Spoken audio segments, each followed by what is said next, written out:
So you need to bring the water here in order to make these things spin. I think how it works is the water has to go into the room above this one. I think that's how it's supposed to work. When fighting Death Sword, during the phase where only Wolflink can see it, turn on the sense view, and when the sword is coming down, turn sense view off, and you'll actually teleport out of the way. I don't think that was intentional. And this is such a cockblock. I mean, seriously, the gate is right there. It's like they intentionally did that just to... But yeah, what you really have to do is go into a water tunnel-like area.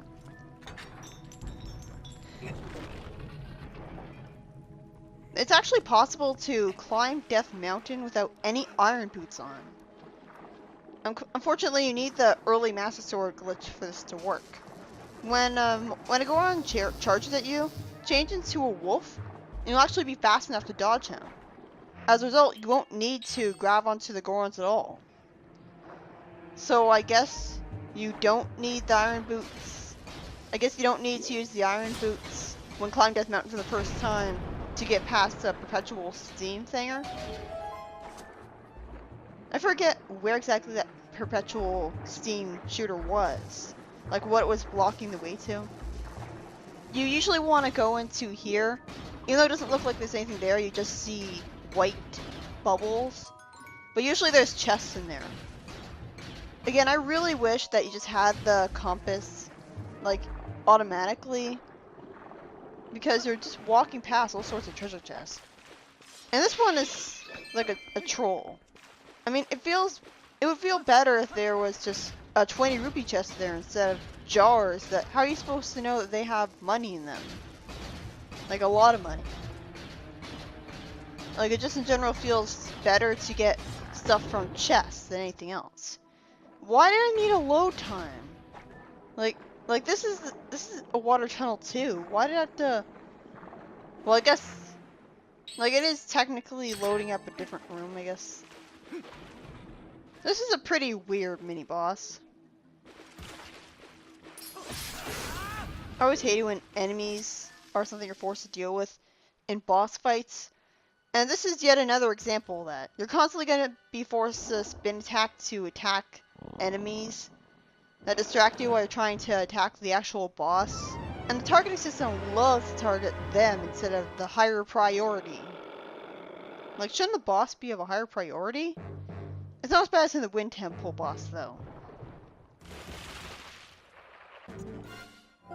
I really like Midna's reaction to this.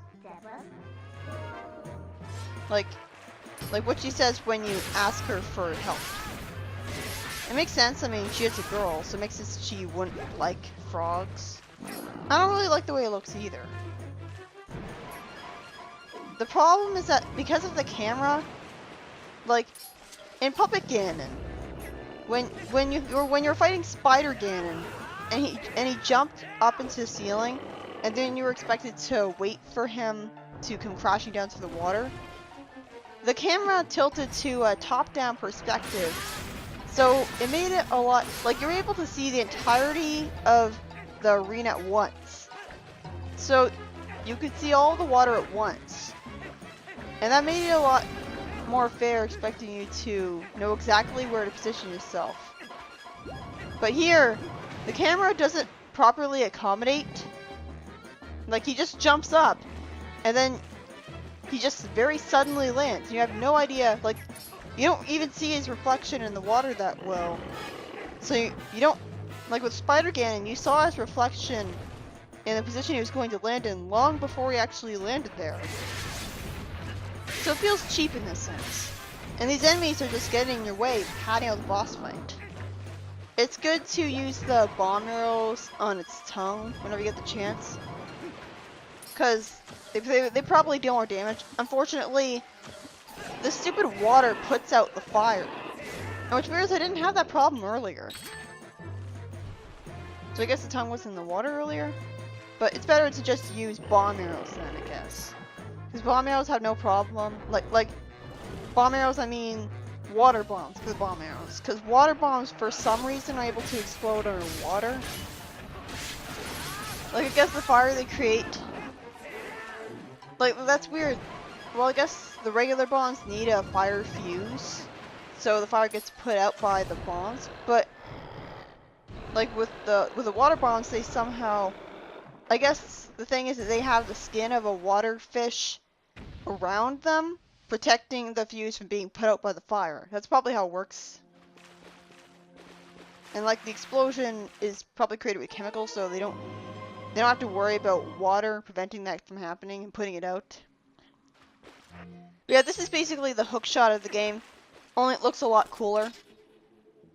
And if you have the iron boots on certain parts of this, like certain ceiling switch things, sometimes you need the iron boots on in order to make them lower.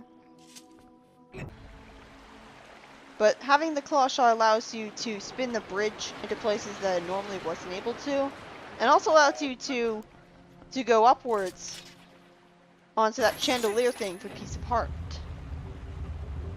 Like, I really love how you can find pieces of hearts in the dungeons now. And sometimes you can find multiple of them in one dungeon. It really encourages you to explore them and find every treasure chest. Like, you don't feel like, oh, I could just ignore that chest. Because it's not like the piece of heart chests look different from all the other ones. Okay, this is really confusing. Why are, like, I guess you have to raise the water level to the west of that room in order to get it spinning. Like, there was water flowing into it. I guess this is another part of the dungeon where I got confused. Like, you have to collect 5 heart pieces instead of 4 this time around. Which, I guess, it's a good excuse to put more heart pieces in the game. Like, considering that a lot of, like, I'm pretty sure in 3D Zelda most of the hearts that you get are from heart pieces anyways. So, it's kind of inconvenient, I guess, having to collect more of them. But it gives you more collectibles, more stuff to do in the overworld, so. Yeah, you can also grapple, like you can also clawshot onto faraway vines, which is pretty convenient, and obviously lets you progress with the game. I don't think you could hookshot onto vines in Wind Waker. I think you're just arbitrarily restricted to certain things, like the wall tiles. In the Wii version of the game, you can make a chicken lay an egg by hitting it with a bomb arrow and throwing it. For some reason, this doesn't happen in the GameCube version. I guess they took it out for some reason. I don't know why it's listed as a glitch. Like, that sounds pretty intentional, like they would have had to intentionally program an egg model and an egg laying action. I guess they thought it was too risky or something? I don't know. And see what I mean about samey level design? This looks like literally the exact same room we were in on the east side of the dungeon. What is it about Lakebed Temple constantly repeating set pieces so that you get confused? And speaking of repeating set pieces, after this is yet another water slide area. Like, this looks so, I mean, the level design is different, but still. To the left of that rising platform was a crack in the wall. Like, that's something weird about 3D Zelda is you don't have cracked walls that you blow up with the bombs anymore. Like in 2D Zeldas, you regularly see cracks in the walls, and that's how you knew that you had to blow them up. But this game decides to make you blow up like boulders instead, and that's pretty much it. Like sometimes, like at one point, they even have boulders in front of a cave entrance rather than you just destroying a cracked wall. It's kind of weird.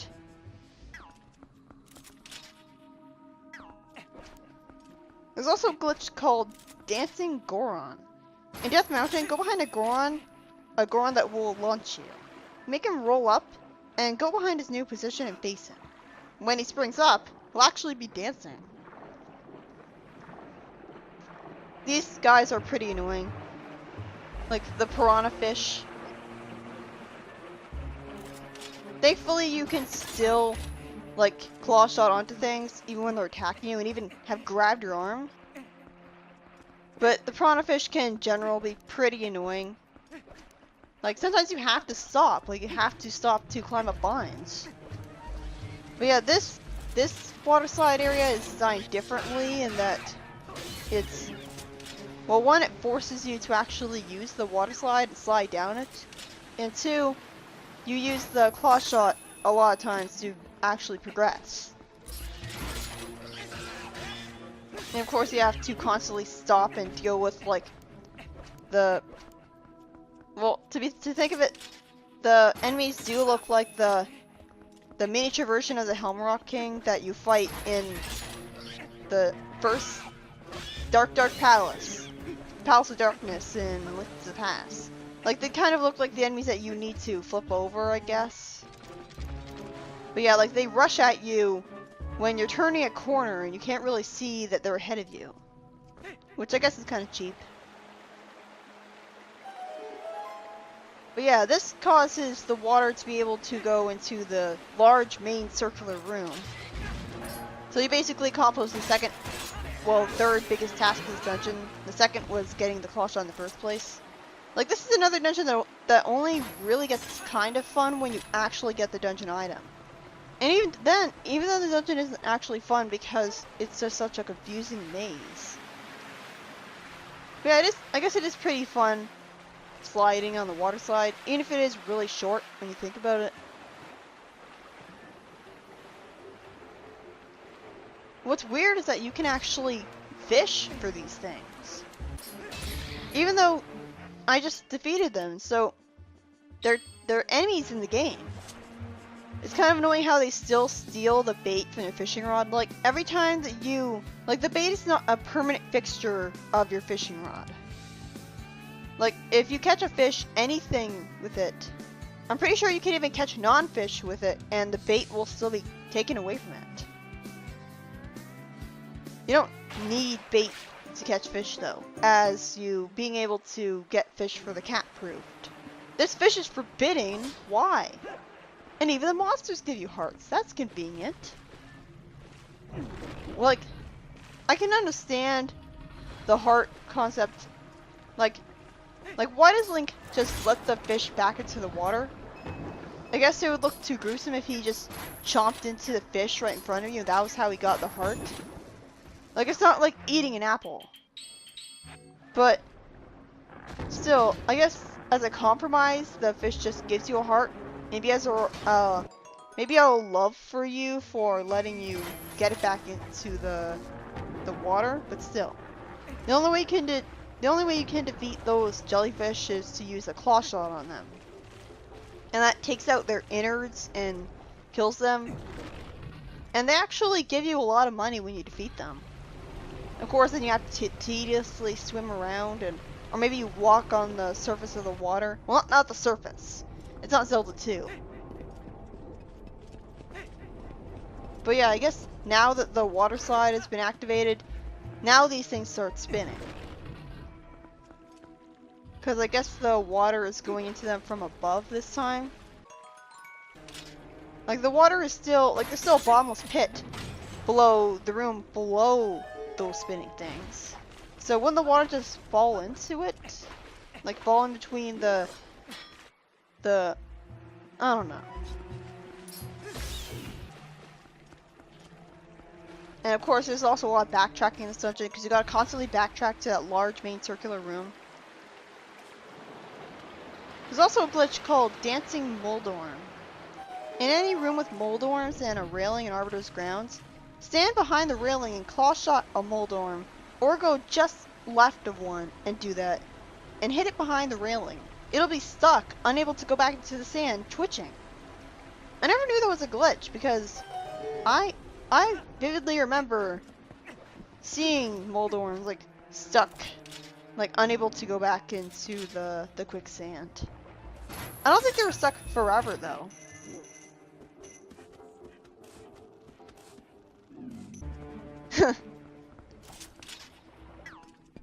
Yeah, it is kind of awkward.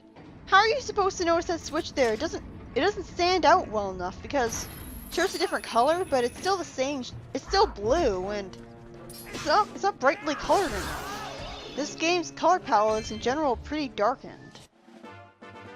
So it doesn't always do a good job of making things stand out so you know to interact with them. Here I got confused and thought I need to go in here, but there's nothing here. There's no treasure chest here.